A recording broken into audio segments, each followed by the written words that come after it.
అపోస్తుల యొక్క పరిచర్య, ఈరోజు అపోస్తుల యొక్క పరిచర్య అనేది జనుల కళ్ళకు ఆనదు.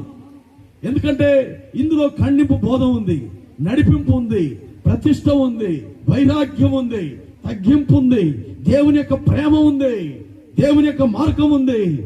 కానీ లోకం అజ్ఞానం అనుకుంటుంది. యేసుక్రీస్తు కూడా జీవించినటువంటి దినాల్లో ఈయన మరియ కుమారుడు కాడా అన్నారు చాలా మంది. ఈయన వడ్లవాని కుమారుడు కాదా అన్నారు కొంతమంది. ఈయన నజరేయుడు వాడు కాడా అని అన్నారు చాలా మంది. మరికొంతమంది ఈయన యోహాను సహోదరుడు కాడా అని తలంచారు. కానీ ఒక రోజు వచ్చింది దేవుని బిడ్డలారా, సర్వమానవాళికి విమోచనం నిమిత్తమై ఇదిగో పుణ్యాత్ముడు చనిపోవలసినటువంటి కాలం సమీపమైంది. ఆ సమయంలో యేసుక్రీస్తు సువార్త ప్రకటించడం ప్రారంభించాడు. మారు మనసు పొందండి, సువార్త నమ్మండి, దేవుని రాజ్యం